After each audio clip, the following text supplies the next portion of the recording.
اعوذ باللہ من الشیطان الرجیم، بسم اللہ الرحمن الرحیم۔ آپ کی خدمت میں سورہ بقرہ کی 100 آیات کا ترجمہ اور مختصر تفسیر بیان کر چکے ہیں۔ آج آیت نمبر 101۔ اعوذ باللہ من الشیطان الرجیم۔ وَلَمَّا جَاءَهُمْ رَسُولٌ مِّنْ عِندِ اللَّهِ مُصَدِّقٌ لِّمَا مَعَهُمْ نَبَذَ فَرِيقٌ مِّنَ الَّذِينَ أُوتُوا الْكِتَابَ كِتَابَ اللَّهِ وَرَاءَ ظُهُورِهِمْ كَأَنَّهُمْ لَا يَعْلَمُونَ وَاتَّبَعُوا مَا تَتْلُو الشَّيَاطِينُ عَلَىٰ مُلْكِ سُلَيْمَانَ وَمَا كَفَرَ سُلَيْمَانُ وَلَٰكِنَّ الشَّيَاطِينَ كَفَرُوا يُعَلِّمُونَ النَّاسَ السِّحْرَ وَمَا أُنزِلَ عَلَى الْمَلَكَيْنِ بِبَابِلَ هَارُوتَ وَمَارُوتَ وَمَا يُعَلِّمَانِ مِنْ أَحَدٍ حَتَّىٰ يَقُولَا إِنَّمَا نَحْنُ فِتْنَةٌ فَلَا تَكْفُرْ فَيَتَعَلَّمُونَ مِنْهُمَا مَا يُفَرِّقُونَ بِهِ بَيْنَ الْمَرْءِ وَزَوْجِهِ وَمَا هُمْ بِضَارِّينَ بِهِ مِنْ أَحَدٍ إِلَّا بِإِذْنِ اللَّهِ وَيَتَعَلَّمُونَ مَا يَضُرُّهُمْ وَلَا يَنفَعُهُمْ وَلَقَدْ عَلِمُوا لِمَنِ اشْتَرَاهُ مَا لَهُ فِي الْآخِرَةِ مِنْ خَلَاقٍ وَلَبِئْسَ مَا شَرَوْا بِهِ أَنفُسَهُمْ لَوْ كَانُوا يَعْلَمُونَ وَلَوْ أَنَّهُمْ آمَنُوا وَاتَّقُوا لَمَثُوبَةٌ مِّنْ عِندِ اللَّهِ خَيْرٌ لَوْ كَانُوا يَعْلَمُونَ يَا أَيُّهَا الَّذِينَ آمَنُوا لَا تَقُولُوا رَاعِنَا وَقُولُوا انظُرْنَا وَاسْمَعُوا وَلِلْكَافِرِينَ عَذَابٌ أَلِيمٌ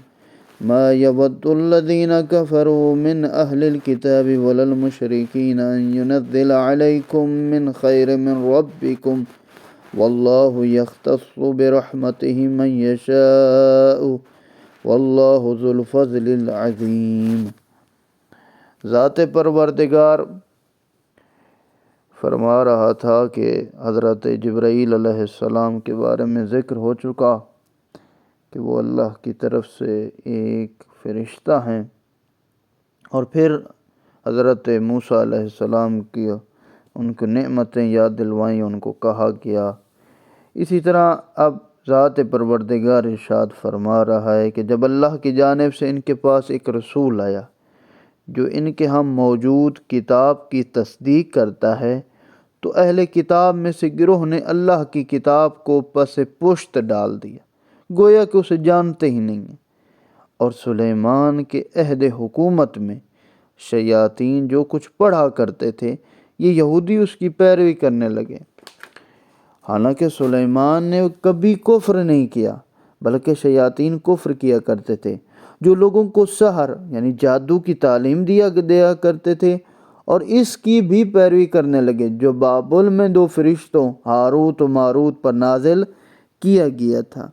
حالانکہ یہ دونوں کسی کو کچھ نہیں سکھاتے تھے جب تک اسے خبردار نہ کر لیں کہ دیکھو ہم تو صرف آزمائش کے لیے ہیں، کہیں تم کفر اختیار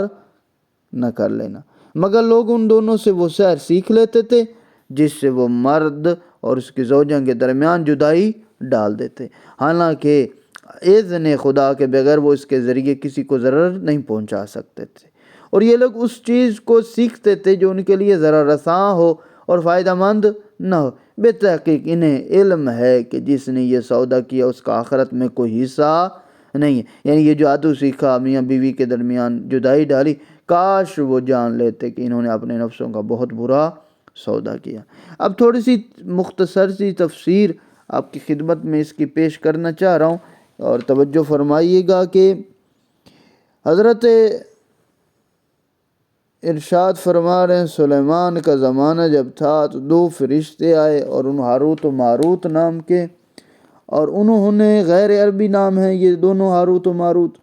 اور سحر و جادو انسانی شکل میں جب ان کو سکھایا گیا اور یہ سکھا رہے تھے، تو یہودی جو ہے نا اسے سوء استفادہ کرنے لگے، حالانکہ اس زمانے میں جو شیاطین تھی نا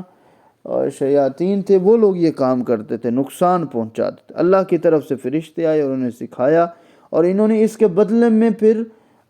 غلط کام کرنا شروع کیا، یعنی کیا میاں بیوی کے اندر جھگڑا کرتا رہو، اور اللہ بھی کو بھی یہ کام پسند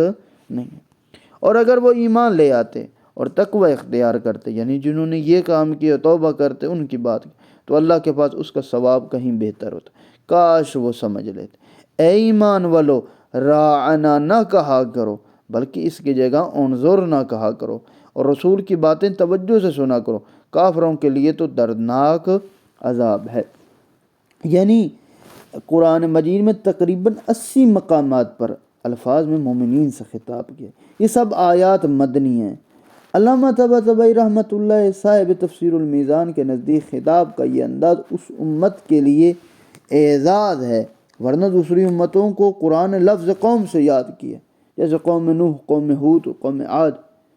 اور اسی طرح یہ رسول خدا کا بھی ایک فرمان ہے، یعنی خدا نے یا ایھا الذین آمنوا کے ساتھ جو بھی آیت نازل کی، حضرت علی علیہ السلام اس کے سردار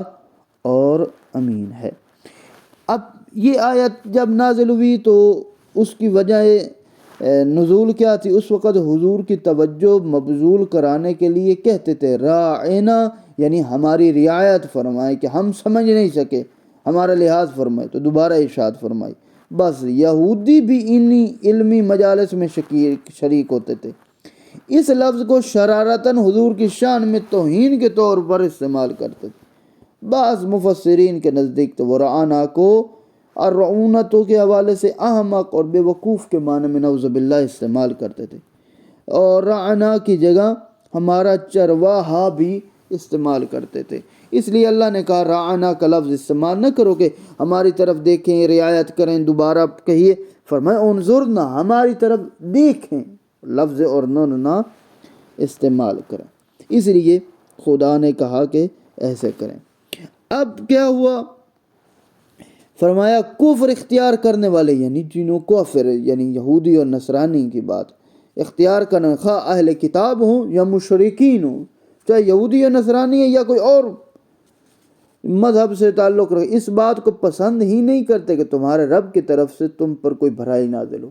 وہ پسند ہی نہیں کرتے کہ اللہ کی طرف سے تم پر کوئی اچھائی ہو، بھلائی ہو، تمہارا فائدہ ہو، حالانکہ اللہ جسے چاہتا ہے اپنی رحمت سے مخصوص کر دیتا ہے، اور اللہ بڑے فضل والا ہے۔ ما ننسخ من آیت او ننسها نأتی بخیر منها او مثلها اولم تعلم ان اللہ علی کل شیء قدیر الم تعلم ان اللہ له ملک السماوات والارض وما لكم من دون اللہ من ولی ولا نصیر ام تريدون ان تسألوا رؤوس رسولكم كما سئل موسى من قبل ومن يتبدل الكفر بالإيمان فقد ضل سواء السبيل ود كثير من أهل الكتاب لو يردونكم من بعد إيمانكم كفارا حسدا من عند أنفسهم من بعد ما تبين لهم الحق فاعفوا واصفحوا حتى يأتي الله بأمره إن الله على كل شيء قدير وأقيموا الصلاة وآتوا الزكاة وما تقدموا لأنفسكم من خير تجدوه عند الله إن الله بما تعملون بصير وقالوا لن يدخل الجنة إلا من كان هودا أو نصارى تلك أمانيهم قل هاتوا برهانكم إن كنتم صادقين بلى من أسلم وجهه لله وهو محسن فله أجره عند ربه ولا خوف علیہم ولا هم یحزنون۔ اب ذات پروردگار نے جب ان کو کہہ دیا کہ تم ایسا کام مت کرو، کافر ہو، اور جو کرتا ہے وہ عذاب بھگتے گا، اور ہم کسی آیت کو منسوخ کر دیتے ہیں تو اسے فراموش کراتے ہیں، تو اس سے بہتر یا ویسی ہی آیت نازل کرتے ہیں۔ اب ذات پروردگار ارشاد فرما رہا ہے، کیا تجھے خبر نہیں کہ اللہ ہر چیز پر قادر ہے؟ یعنی ذات پروردگار اگر کوئی آیت منسوخ کرتا ہے یا شریعت کو منسوخ کرتا ہے، یعنی اس کو مٹا دیتا ہے، اس کا حکم اٹھا لیتا ہے، تو وہ بھلا بھی دیتا ہے۔ کیا تو نہیں جانتا کہ آسمان و زمین کی سلطنت صرف اللہ ہی کے لیے، اللہ کے سوا کوئی کارساز اور مددگار نہیں؟ کیا تم لوگ اپنے رسول سے ایسا ہی سوال کرنا چاہتے ہو جیسا کہ اس سے قبل موسیٰ سے کیا گیا تھا، جو ایمان کو کفر سے بدل دے وہ حتماً سیدھے راستے سے بھٹک جاتا ہے۔ مسلمانوں، اکثر اہل کتاب حق واضح ہو جانے کے باوجود اپنے بغض اور حسد کی بنا پر یہ چاہتے ہیں کسی طرح ایمان کے بعد تمہیں دوبارہ کافر بنا دیں، پس اگر درگزر کریں اور نظر انداز کر دیں یہاں تک کہ اللہ اپنا فیصلہ بھیج دے، بے شک اللہ ہر چیز پر قادر ہے۔ اور نماز قائم کرو اور زکوٰۃ ادا کرو، اور جو کچھ نیکی تم اپنے لیے آگے بھیجو گے اسے اللہ کے پاس موجود پاؤ گے، اور تم بھی عمل انجام دیتے ہو، اللہ یقیناً اس کا بخوب دیکھنے والا ہے۔ اور وہ کہتے ہیں، کیا کہتے ہیں؟ جنت میں یہودی یا نصرانی کے علاوہ کوئی داخل نہیں ہوگا، یہ محض ان کی آرزویں ہیں۔ آپ انہیں کہہ دو اگر تم سچے ہو تو اپنی دلیل پیش کرو۔ ہاں، جس نے اپنے آپ کو اللہ کے حوالے کر دی اور نیکی کرنے والا ہے تو اس کے لیے اس کے رب کے پاس اس کا اجر ہے، انہیں اس کا ثواب ملے گا، انہیں اس کا اجر نہیں، اور انہیں نہ تو کوئی خوف ہوگا نہ کوئی حزن ہوگا۔ یہودیوں کے باطل عقائد میں سے ایک یہی عقیدہ ہے کہ ہم ہی جنت میں جائیں گے، اور نصرانی یہی کہتے ہیں، اور اللہ نے کہا ایسی کوئی بات نہیں ہے، نہ میں نے ان سے کوئی وعدہ کیا ہے نہ کہیں لکھا ہے۔ اگر تم نے پاس عقیدہ ایسا ہے اس کی دلیل لے کے آؤ، در حالانکہ ان کے پاس کوئی دلیل نہیں۔ ہاں، جو یہودی ہے، نصرانی ہے، صحیح العقیدہ ہے اور اپنے اعمال صحیح کے، ان کے لیے اللہ اجر رکھا ہے۔ ایسی بات نہیں ہے کہ خدا نعوذ باللہ ظلم ہے کرنے والا ہو، بلکہ جو اچھا ہوگا، نیک ہوگا، عقیدہ اس کا ٹھیک ہوگا، جس مذہب سے تعلق رکھتا ہوگا، تو وہ ذات پروردگار اسے اجر عطا فرمائے گا۔